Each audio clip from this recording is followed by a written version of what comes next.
I did the top 15 strongest first generation kings, and now it's time to do the top 15 strongest second generation characters of Lookism. Now this list is complete and I think I perfected it. Before we go on to the 15th spot though, I do want to talk about someone who is a dishonorable mention. Someone who didn't make the top 15, who might have, but I personally don't think he makes it. It's Hudson Ann. He's a dishonorable mention because he gets his ass handed to himself in every single fight he does. Even his master Tesu gets his ass handed to him. So bro is not the son of Anson, he's the moon of Anson. Moon as in he's Cheek's ass cheeks. Bro gets embarrassed by everyone he fights. In fact, PTJ doesn't even put him on the screen anymore. Maybe PTJ forgot about him. Number 15 is going to be Vinjin of Allied. This is the second weakest member of Allied. Well, I guess he's the third weakest member because Jaehong is also there. Honestly, he should be top 5 second generation in the future considering his dad is the legendary Mujin Jin. The problem is he's just got so out of shape, so out of prime that he can't possibly be that high because he got his ass handed to him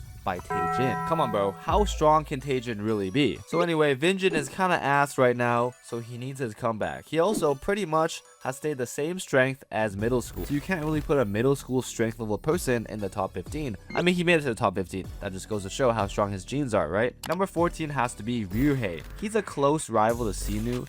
They're pretty much equal. I used to have him above Sinu because he looks way cooler and he has a weapon, but my opinion has changed because Ryuhei was looking kind of weak during the Hunt for Workers War. He needed Sinu to save him, and he couldn't even deal with some fodder first-gen kings. During the Hunt for Big Deal, he was him. Gun was glazing him like crazy, and I thought he was the peak, man, but he's fallen off ever since, so I feel like he should be number 14. Number 13, he was the god of combat in the second affiliate. He was the worker's secret weapon. He is Sinu Han. So I would have put Sinu here if he was actually a second generation character, but he is actually generation 1.5, the same as Gun and Gu. So he doesn't belong here. That means I'm just gonna give this spot to Taejin because Taejin beat Vinjin and I don't really know where else to put Taejin. He doesn't really have many feats. I also put him above Ryuhei because he is in the first affiliate rather than the second affiliate, and I think him being one of the strongest people in the first affiliate means he's gotta be pretty strong, but probably not as strong as the top of the workers like Mandiak or Yu Sung. Number 12 is Jerry Kwan. He is Jake Kim Sword and the son of the legendary Baeko Kwan, the fallen hero. Jerry Kwan has a lot of potential, but since he's not a crew head, I can't put him much higher. He's exactly like Warren Che, who's number 11 of the list. Jerry and Warren go in this place simply because they are number 2s of their respective crew. Warren did technically beat Jerry somehow in their fight, so I gotta put Warren at number 11. Number 10 is going to Vasco. I put Vasco right here because historically, throughout Lookism, he's always been below the crew heads. I can't see him beating any of the crew heads, nor do I see him beating Yusung or Mandiak. Like, he got shit on by Big Daniel, couldn't do shit against him when he was in UI. Basically couldn't see the fight between UI Daniel and UI Big Dan. He has also not improved ever since the first affiliate, to be honest, while all the other crew heads have had their own thing. Like Samuel and Jake, you know, they improved during the Incheon arc. And then obviously we have Johan, who got a path during the Hunt for Gun arc. So that's why Vasco's number 10. My case for number 9 is Zach. It's the same thing. I do think as a number 2 of Allied, he has to go up eventually, but I don't see him ever being Johan level, at least not at this point. He's consistently been below the crew heads, and I don't see him having the same conviction that Mandiak and Yusung have. Like, did you not see Mandiak and Yusung in the latest arcs? They're pretty much dead. Number 8 is my GOAT, the big man himself, Mandiak Bang. He sacrificed himself to save Eugene. He literally died while standing up, and he faced like 4 kings at the same time along with Changsu. Albeit Little Daniel did one-shot all of them. However, Mandiak Bang needs to deserve some respect since he's dead now.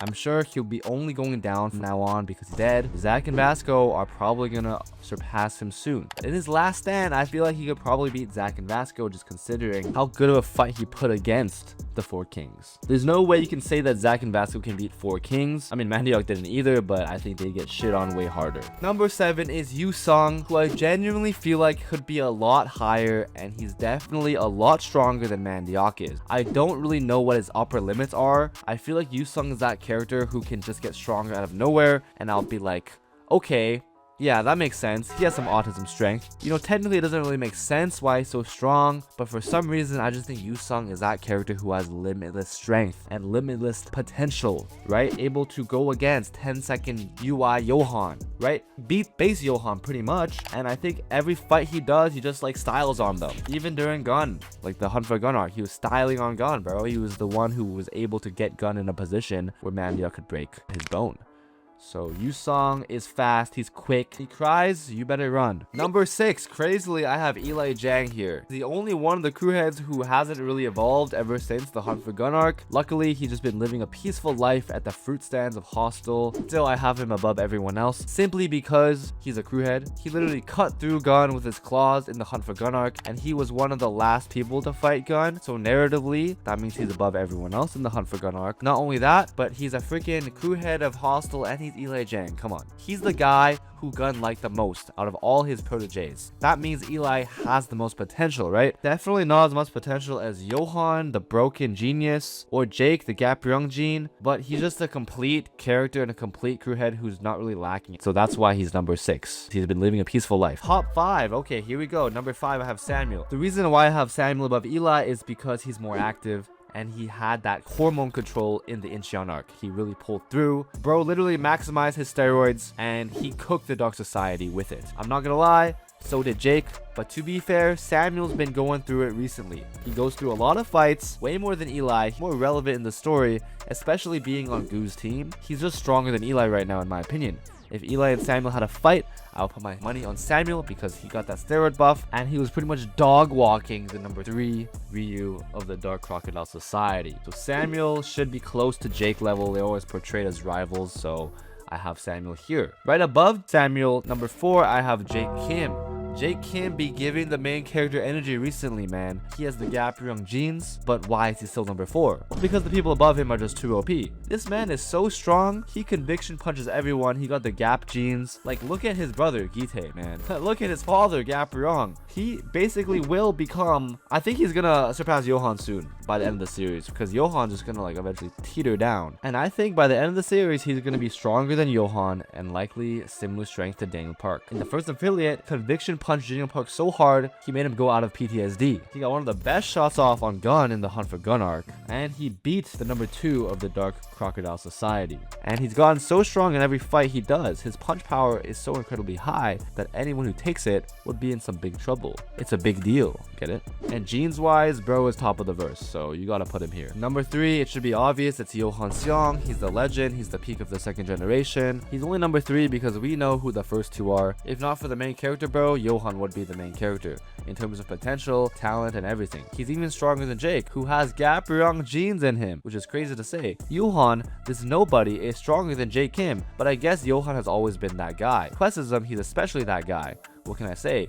He has a path, one of the only paths in the second generation, if not one of the only paths in any generation. That just goes to show how ridiculously strong he is, because only the peaks of each generation have a path. He's next to Gite, James. I don't think he's beating them, but he's pretty much soloing everyone below him pretty easily with his path. Once Jake gets a path, I think then Johan's done for, but for now, Johan's definitely stronger than Jake. The only person in the second generation who can beat Johan is Daniel Park. I'm sure that people would argue that Infinite Copy Johan is stronger than Deepest Intentions Daniel, but I'm not a Johan Glazer or anything. I'm a Daniel Glazer, and Daniel is number 1 and 2 on this list. I'm not gonna lie, number 2 and 1 go to Little and Big Daniel. So Big Daniel's number 1, let's just be clear. I love to shit on Big Daniel a lot, because every time Big Daniel's on screen, he's useless, and Little Daniel's the one with the path and everything. But let's be honest, Big Daniel is supposed to be the better version, the better hardware version of Little Daniel, especially when he was trying to find his body. He went into that controlled UI mode. That's something that destroyed Vasco, and it's really cool that he can possess